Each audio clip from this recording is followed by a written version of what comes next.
It's been too hard living, but I'm afraid to die.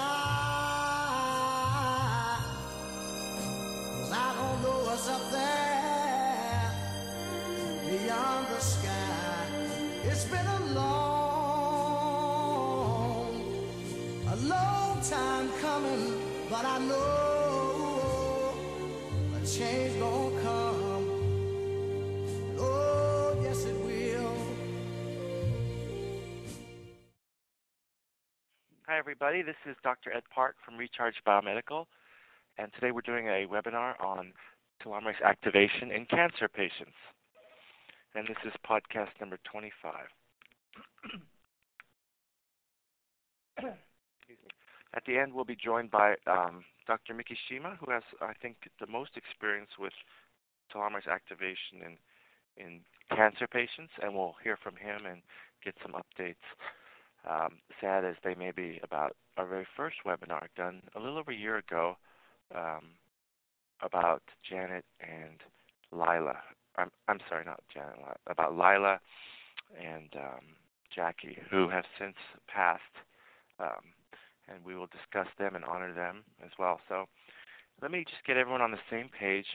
This is a article from the prestigious Journal of the American Medical Association, published in 2010, and what they did was to measure the telomere length of white blood cells, and they already had these blood samples from 1995, and they went back and they analyzed the blood samples for these people, and they decided to look at how often people got cancer, and what they found was that compared with the longest telomere group, the middle had two times the risk of cancer, and the shortest had 3 times the risk of cancer. Very significant, p-value of less than 0.001. That means less than 1 in 1,000 chance that that's random. And whenever you have the CI, the confidence interval, it means that 1 is no difference, 2 is twice as much. So since the confidence interval doesn't straddle 1, we know there is a difference up to 1 to 4. If you imagine a normal distribution. And in this group, it was 1.5 to 6. Interesting also is that the incidence of cancer was greatest in the people with the shortest telomeres. So if you had long telomeres, it was only 5 per 1,000 person years, meaning 1,000 people for 1 year, only 5 out of 1,000, or 0.5%, would get cancer. Whereas in the shortest telomere group, 22 out of 1,000, or 2%, would get cancer. So something is going on here that's not good. And finally, the lethality, or what we call mortality, the chance of it being aggressive and killing you, was also greater in the shortest telomere group, with a comparison of about twice as likely to kill you.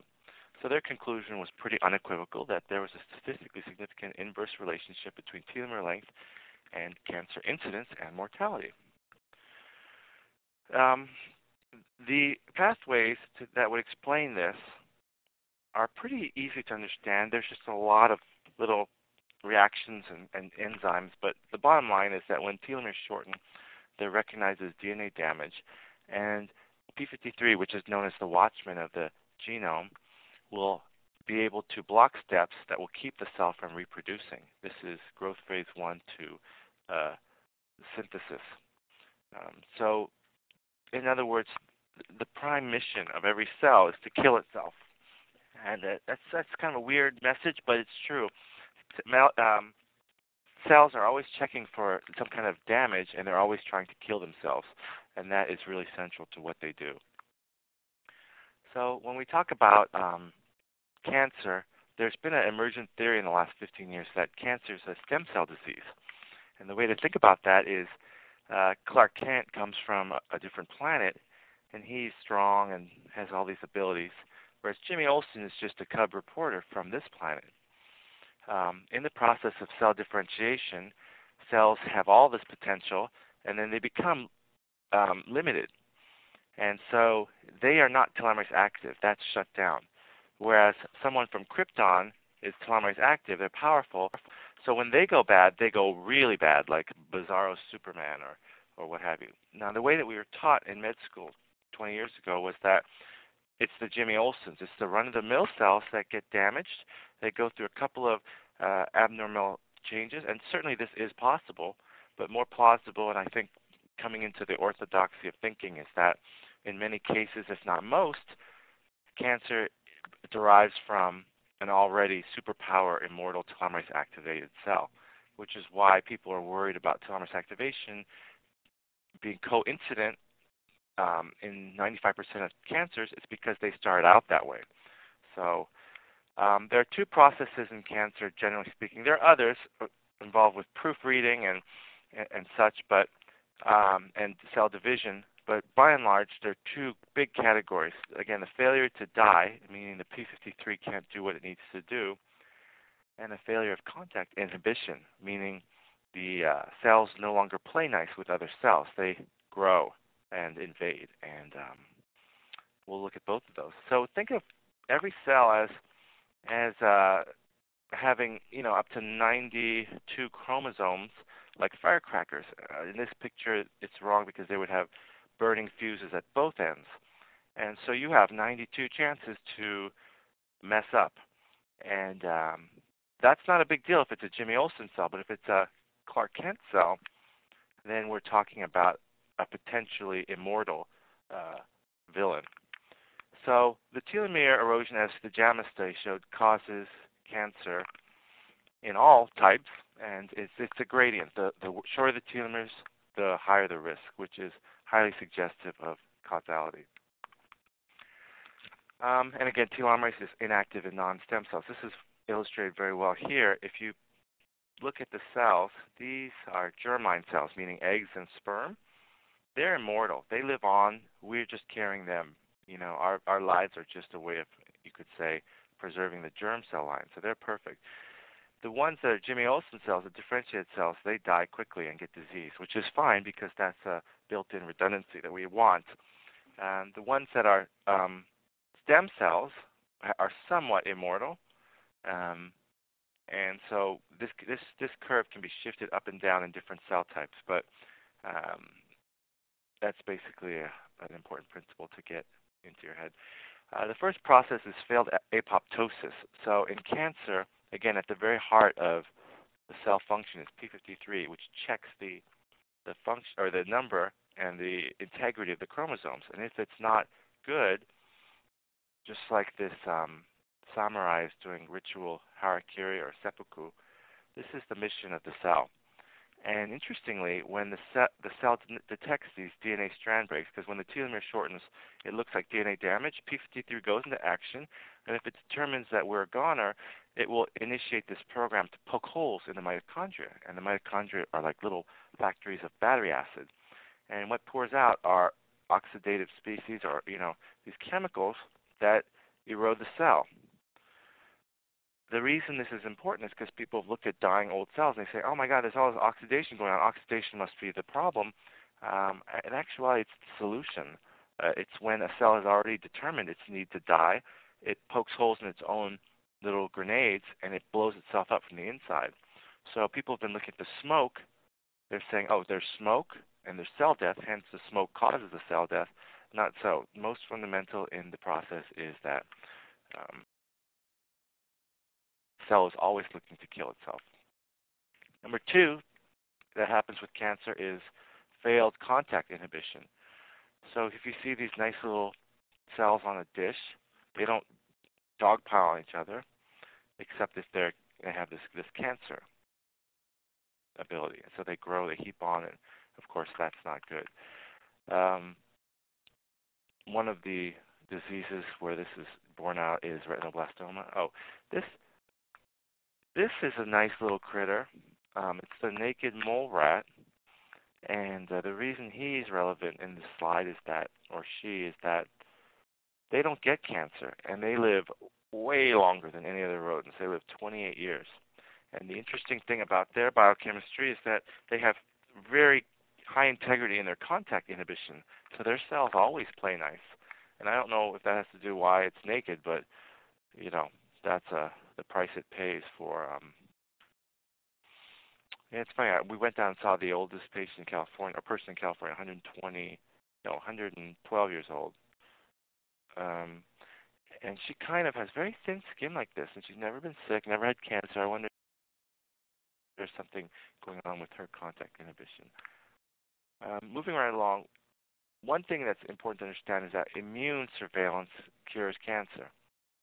I mean, even if you're a 16-year-old girl, you may have had cancer hundreds, thousands of times, but what's dominant is your ability to fight that. So here above the breastplate is thymus. This is the T in T cell, thymus. And what this organ does is that it trains the T cells that come from the bone marrow to become killers. First of all, they have to recognize the code word of the body, and then they have to be deselected for being too aggressive or gung-ho. So what we have is cancer probably occurring. If it can't kill itself, it's not contact inhibited, then we have the ability through our T cells, our cell immunity, to figure out which cells are affected and then to go ahead and kill them. That's a major function of the intact immune system. Even if we don't have any T cells left, older folks who are fighting cancer do so with what are called natural killers. They're natural because they don't have specificity, but they are always looking for cancer. So let's shift gears now to a diagram I made for a blog posting a year or two ago. And the way I think about it is that if this is the ground level, right, it's a gradient. It's two pyramids. At the base of the pyramid underground is this, the fundamental process is telomeres are eroding. And this is happening in all cells of your body. If you live long enough, let's say 400 years, you will get cancer of every organ. Because just as if you drove your car for 1 million miles, every one of those parts is going to fail. Same thing. Of course, the telomerase is trying to prevent that by activating and keeping the ends lengthened, but eventually those fuses will shorten and you'll get firecrackers and all the attendant damage. If telomere protection fails, you have p53, and as I said, every cell is programmed to kill itself. It's more than happy to do that, and it's programmed to do that with multiple mechanisms.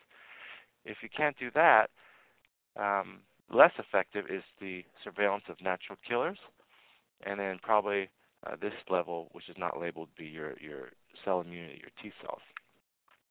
So as with many things, prevention is the best way to go. If, however, you get to a clinically evident cancer, your best bet is surgery. If you can cut it out before it's spread through blood or lymph nodes or locally, you're looking at a cure. If, however, you have it spread, you might need radiation, which of course can damage DNA in rapidly producing cells, and down the road cause more cancer and attendant damage, scarring, pain, loss of function. A mainstay of our current cancer treatment is the more globally destructive chemotherapy. Chemotherapy is actually a term for any kind of medicine that comes from chemistry, but in our parlance we think of it as cancer drugs. But penicillin is chemotherapy, technically speaking. Think of this as effective, less effective, and then this is globally destructive. So this would be the equivalent of a neutron bomb that detonated at 10,000 feet. It's going to kill everything, and in particular, it will kill cells that are rapidly producing. And of course, we know that to be the hair. The things that go bad in chemo are the hair, the skin, the intestinal tract is rapidly producing telomerase. And of course, the reason why chemotherapy does that is that's how it's designed. All the chemotherapy agents are designed to poison, to intentionally write DNA errors. And so because those Superman rapidly producing stem cells, and cancer stem cells included, are rapidly producing, we're trying to poison them. Some of the classes of drugs, like Taxol, interfere with the ability of the cell to divide properly. So we're trying to mess up the cells and their faithful division. And there are other agents too, but primarily we're just trying to poison rapidly producing cells. And so, sadly, that's the state of the art for systemic cancer treatment. It's not prevention. It's very reactive. This very sad event happened in 40 or 50 Chechen rebels stormed a theater and took 850 hostages. After 2.5 days, Spetsnaz, which is their special forces, pumped an agent into the building, and it killed 39 of the 40 attackers, but it also killed 130 of the hostages and a lot of injuries. When you think about it, this is really the bargain that we make when we take chemotherapy.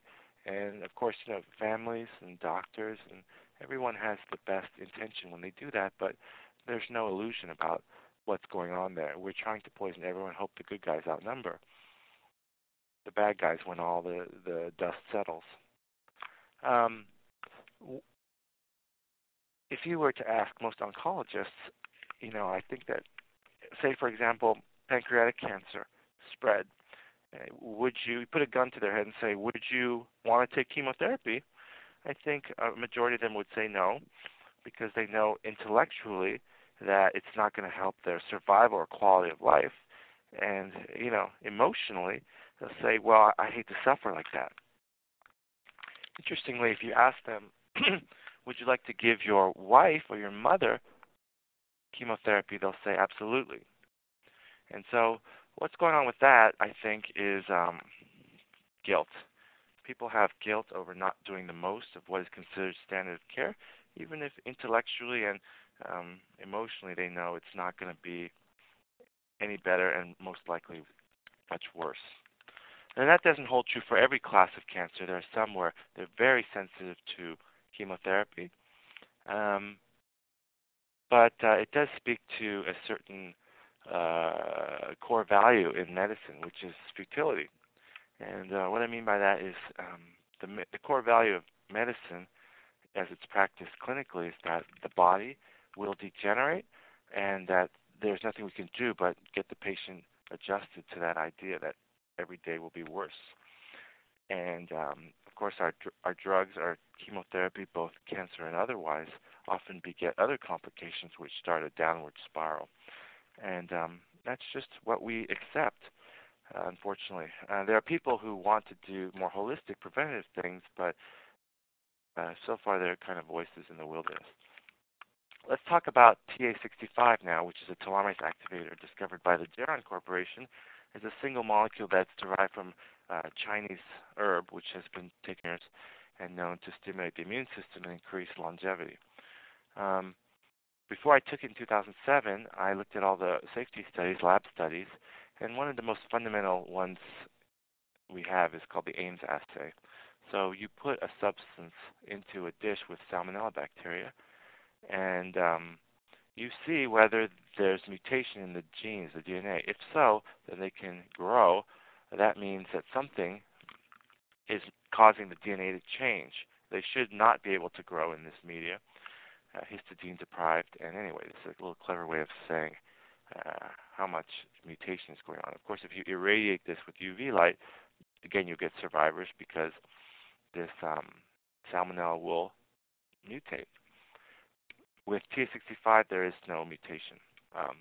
Second bit of evidence would be that the gene chips, which have all the human messenger RNA or the transcribed genes on them, when you run TA65 through this, as was done by Bill Andrews at Sierra Sciences, there's only about 8 genes that are activated, very few genes repressed, and that translates directly into a safety profile. Whereas if you look at something like testosterone, there's 900 genes up and down, and growth hormone about 4 dozen.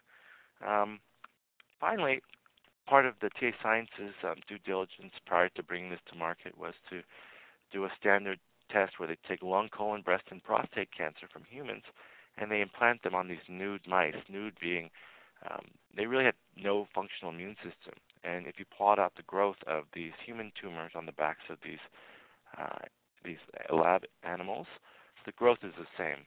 But again, shouldn't be shocking because we basically have telomerase active cancer stem cells. So it would be akin to throwing a book of matches on a fire. Those cells are already immortal, their telomerase active.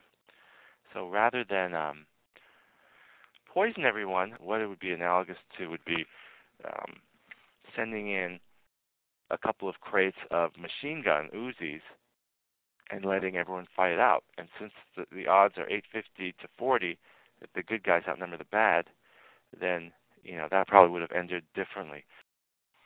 We're going to turn it over soon to Dr. Shima. To date, I think there's been 6 mortalities in his population or deaths. 2 were brain primaries. One was an Italian 73-year-old gentleman. He lived what was felt maybe a year or 2 months longer. There was a patient from Hawaii who came with a brain primary cancer very, very late at the age of 45, and she succumbed. Also, 2 other patients. One was a small cell lung cancer, which she survived 6 years, which is 10 times the usual survival, which is only 6-7 months.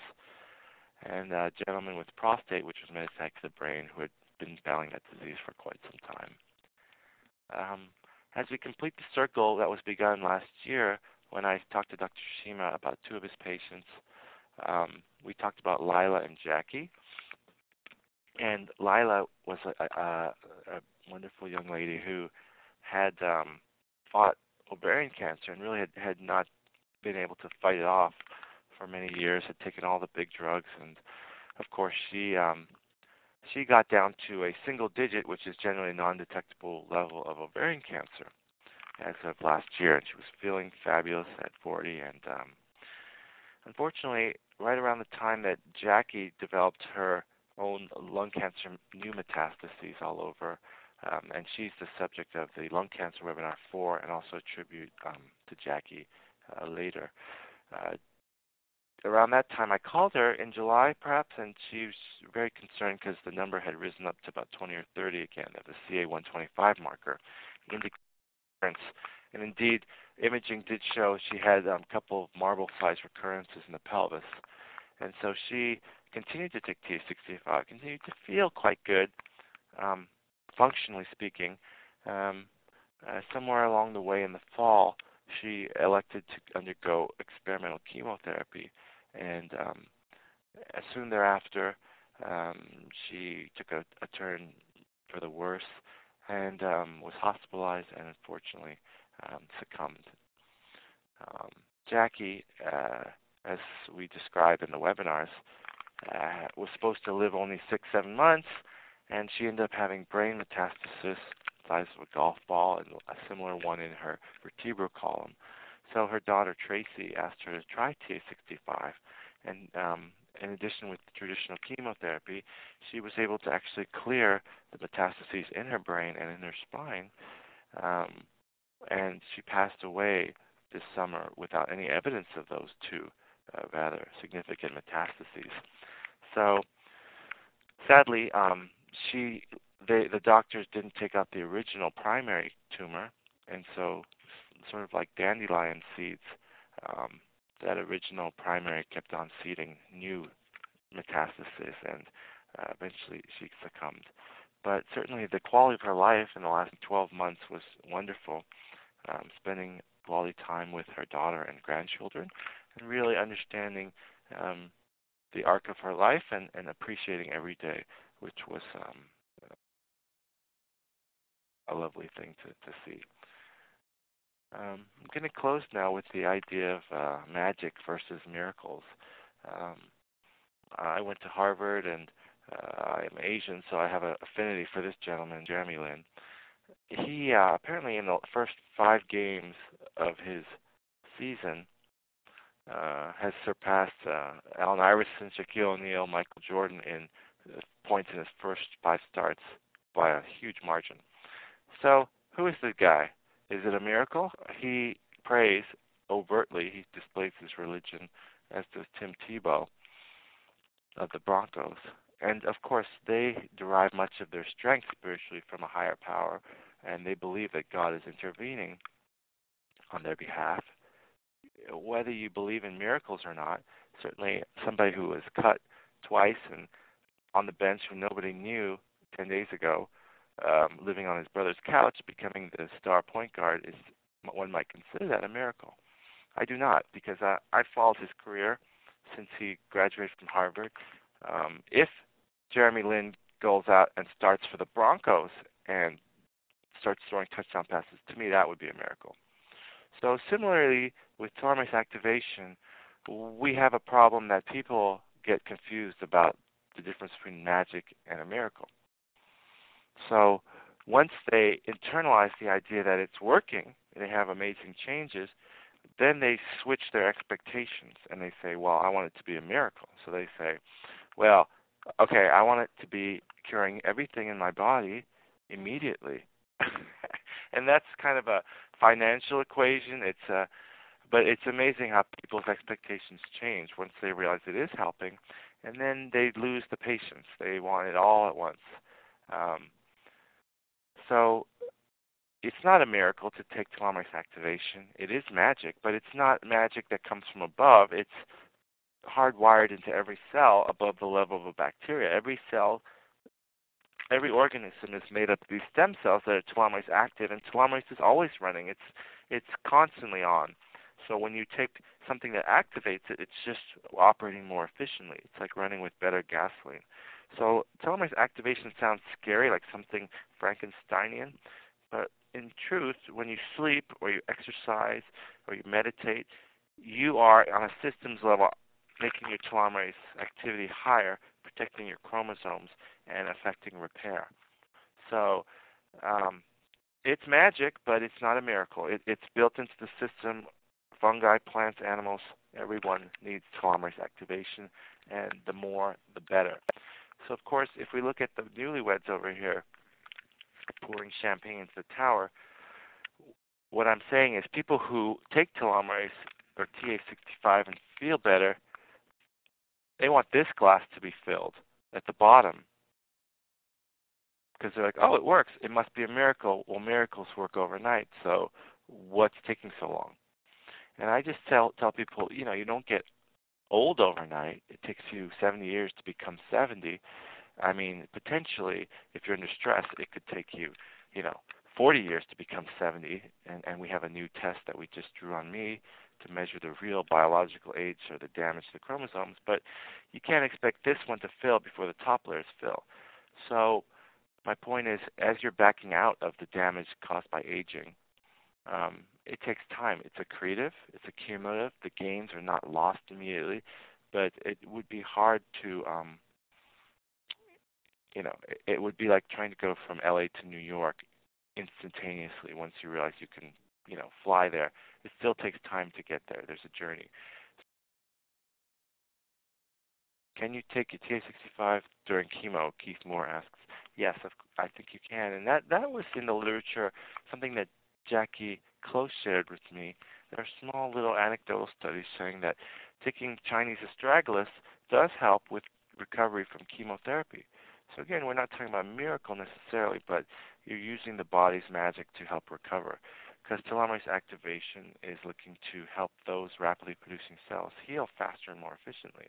So if you listen to webinar 1, you'll hear that Lila and Jackie were feeling very good while taking chemotherapy. Another one of my best friend's dad is taking it, and as he was taking it for brain cancer recovery, again, he started noticing amazing improvements. People would comment how great his skin looked. So, his oncologist said he was his favorite patient. He's never had anybody live that long. Of course, this is a holistic improvement in their immune system. So, if you ask 100 oncologists, 99 of them will say, you must be insane to take a telomerase activator. Telomerase is active in cancer, so you're just helping them grow faster. And certainly that theory is valid until we have thousands of people who've actually taken it, and especially active cancer patients, it becomes less and less valid daily. In the spirit of full disclosure, I have 2 patients I know of who've gotten new cancers, or not gotten, or been diagnosed with cancer, let's say. One is a gentleman with colon cancer who was recently treated and has the question of whether he should take TA65, and the other was Dr. Shima had a prostate cancer patient who he discussed with us. So to my knowledge, maybe the denominator is 7,000 people, only 2 new cancers. If there are any doctors or other people who've had cancers, please let me know, and then I will freely and fully modify that perception. But again, data acquisition is an issue. Miki Shima, are you there? Okay, I'm here. Now tell me, because this is the fundamental question. People come to obviously and they say, well, my doctor said this would cause cancer, but oftentimes the people that come to us they've already lost hope. In other words, they've had the talk with their oncologist saying, there's nothing we can do. You only have this long to live. Make your peace. So what is your general approach when people come there? Or are they just so desperate at that point that they don't have any questions? What do you say to them when they say, oh, my God, my doctor said this would kill me? Well, I always tell them that in Chinese medicine, we have a technique called the tonification method, which came from a French word, tonifier, that means to make it stronger.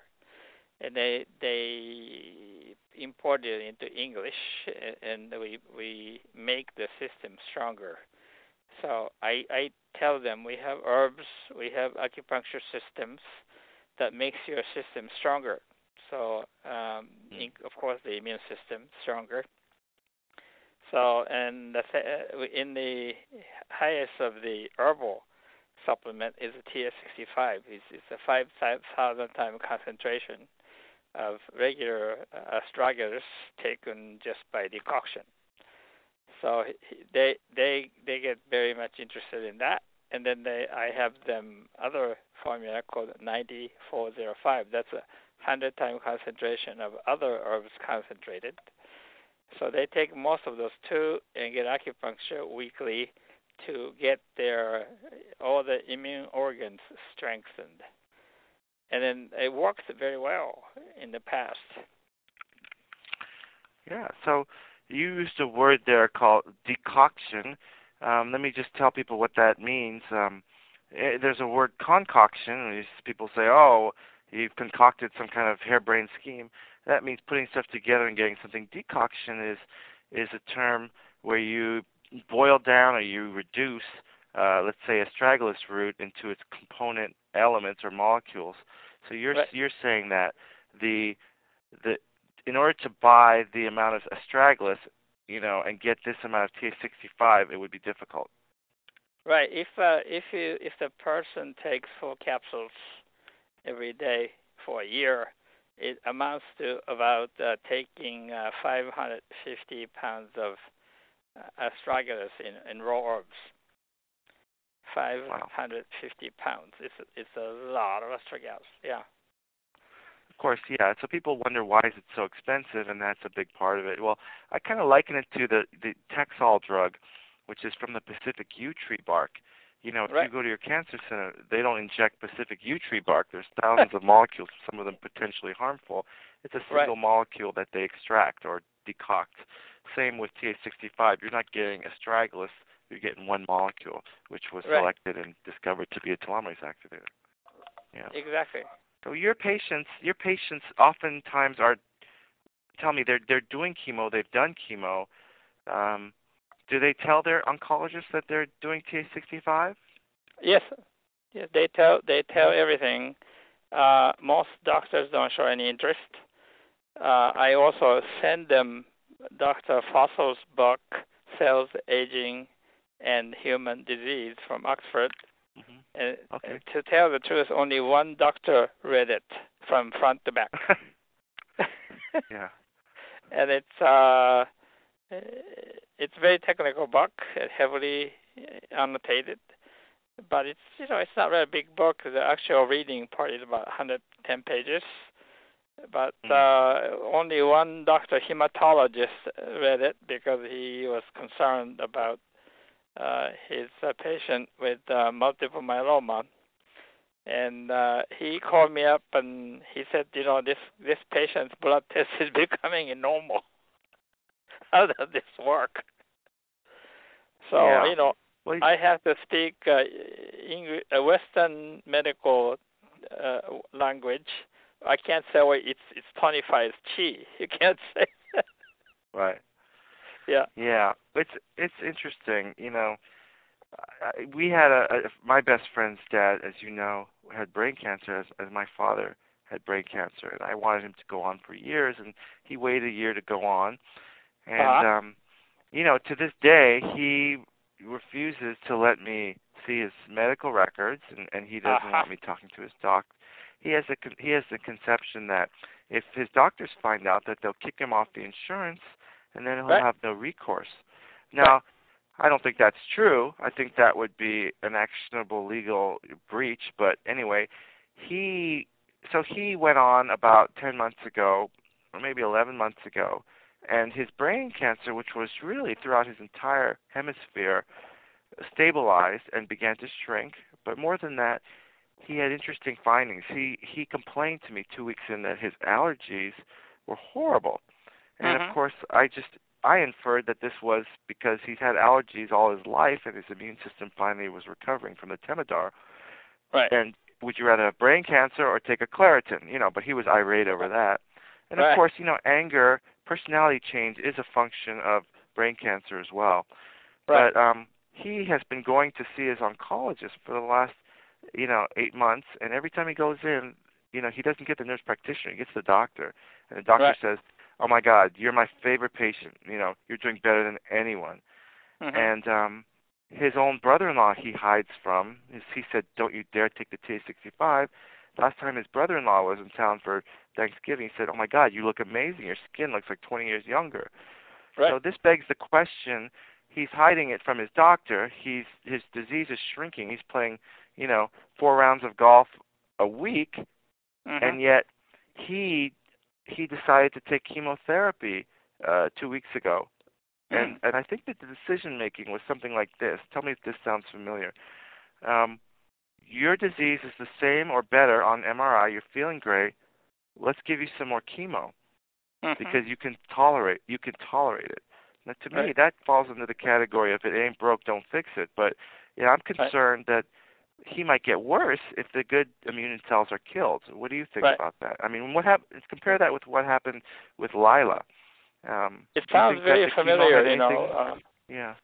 Yeah, it's I have sent to every cancer doctor of my patient pertinent literature because they want to know what's in this stuff. So I send them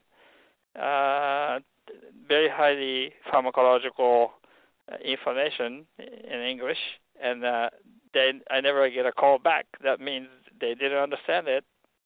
Number 2 is they probably didn't even look at it, although they demanded it, And so Lila's patient's doctor, I know him personally, and I talked to him, and I think it's a lot to do with the fact that this rather than using cisplatin, which had a really good track record of being effective for Lila, they opted to use this new experimental chemotherapy that didn't have any effect on Lila at all.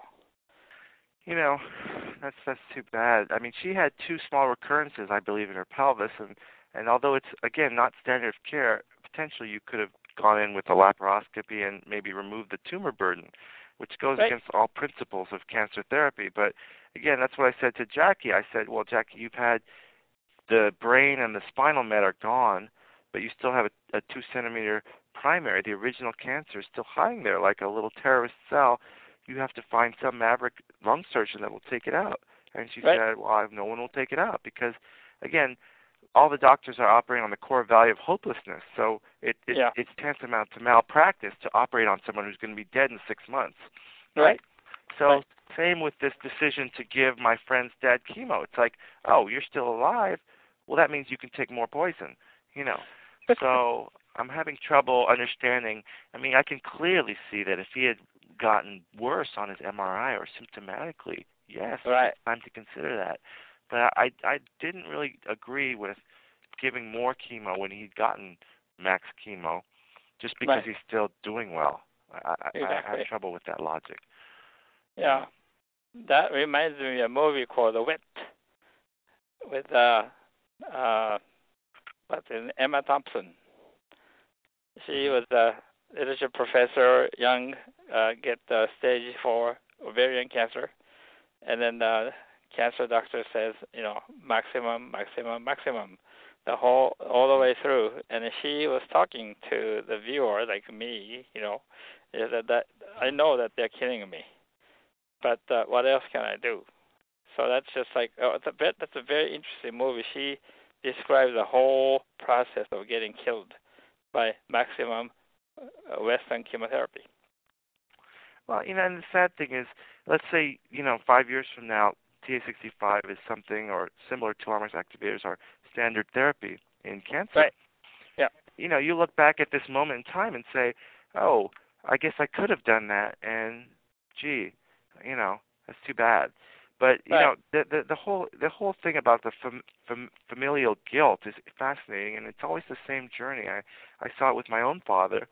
Everyone falls in line behind the priest, right. And they advise doing these things based on the literature, and it's very little is personalized. I did like the immunotherapy where they personalized it to his tumor, but yep. it's like it's a assembly line, isn't it, in a way? And it is. But the core value is one of hopelessness. I mean, everyone expects you to die in a more miserable fashion. Right. Do you agree with my statement?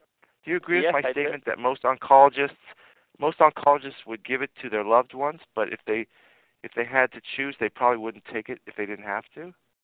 Right. Well, I would totally agree with you. Also the doctors they're scared patients. Yeah. If you don't do this is going to happen. Yeah, and Lila only had 2 tumors, 1 by 2 and 2 by 2.5. I mean, how bad is that, Well, her skin was beautiful, right? She was feeling functionally well. She was scared to death, but that's something that you could do with laparoscopy and take out, just cherry pick. Right. I mean, well, we're playing Monday morning quarterback, yeah. but I mean, even towards the end when she was lying, in her hospital bed in a vegetative state, I mean, her skin looked amazing, right? Her yep. CA-125 was probably, 100 or 200, whereas years ago it had been, in the 1,000 range. So right. if you look at the whole journey, she wasn't clinically that bad off before she took the experimental chemo. Well, she was actually electing to go to Penn Cancer Center in Philadelphia and get the immunotherapy, and they said that, well, we'll take those tumors out and make immunotherapy injections from that. So she was kind of pushed by the doctors. If you stop this now, you'll never be eligible for any more therapy. So she was forced into taking this new experimental chemotherapy. And I said, we have done chemo, and then Dr. Chen of UCSF had already told her that chemotherapy would not cure this cancer. So she also made a kind of a wrong choice, that she knew that this is not going to cure it. She'd rather fly to Philadelphia and get the tumors taken and then try a new method. But they really scared her, but she saying that she had no choice. If you quit this, you are basically out the system. Well, it's sad that there is this medical industrial complex that thrives off of experimental therapies, and it's like it's like walking into the sausage factory. It's terrible because there are a lot of things that are complementary, and unfortunately everyone comes when it's alternate. Like everyone has given up on me, so I need an alternative. It might be too late at that point to save the immune system, but complementary. I mean, I always tell people, yeah, you're going through chemo, absolutely take the TA65 because it'll help your good cells, your immune cells, recover faster as well. As devil's advocate, we would say all those people would have done fine with or without the TA65, which I can't disagree with, but I think one of the things people don't understand, there's a quality of life issue that they actually feel great, which whether you die or not, might not be See, people tend to think of TA65 as a miracle and not magic. So they think, oh, if it's going to work, it's going to completely clean out all the cancer forever and ever because it's divine. I just say, no, it's magic, but it's using your normal systems to repair. But that doesn't mean, just as if you got your car detailed and washed, it just does not mean that your car will never get dirty again, right? So they have that kind of miraculous, that's weird how they have a miraculous thinking about TA65. Do you know? Yeah. And that's, I think, equally dangerous. People who don't really get their head around probability and the wear and tear of the system. So. And these are difficult because they think they know it all, and they don't. And then if you really work through cancer for years, it is very, very tricky. Like the stage 1 lumpectomy, external beam radiation does not guarantee that she will get cancer somewhere else. And let's be clear on this. I mean, you don't tell people not to take Western medicine, right? That's not your either or choice. Never. No. It's cancer doctors. I know them, and they also know that 100% of Marin County people seek out for alternative medicine. So they know that. So they're not a bit uneasy with alternative medicine at all. You know what? I gotta go because I got patients. Okay, yeah. Thank you. Thank you very much for your time. Any last comments you want to make? Any take-home points for our people? Okay. Great. Thanks so much, Mickey. Thank you. Okay, bye. Bye-bye.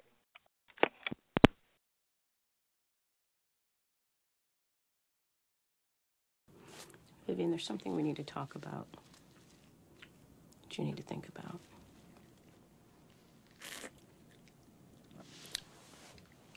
My cancer's not being cured, is it?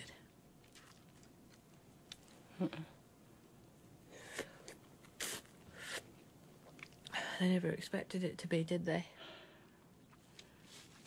Well, they thought the drugs would make the tumor get smaller, and it has. It's gotten a lot smaller. But the problem is it started in other places, too. And, I mean, they've learned a lot for their research, and it was the best thing they had to give you. It was the strongest drugs. It's just that there really isn't a good cure for what you have yet, for advanced ovarian. I'm sorry, they should have explained this to you.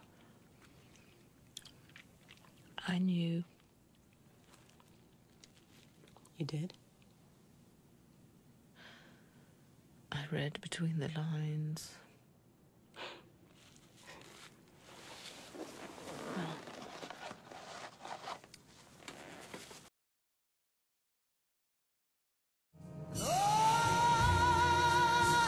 There've been times that I thought I couldn't last for long,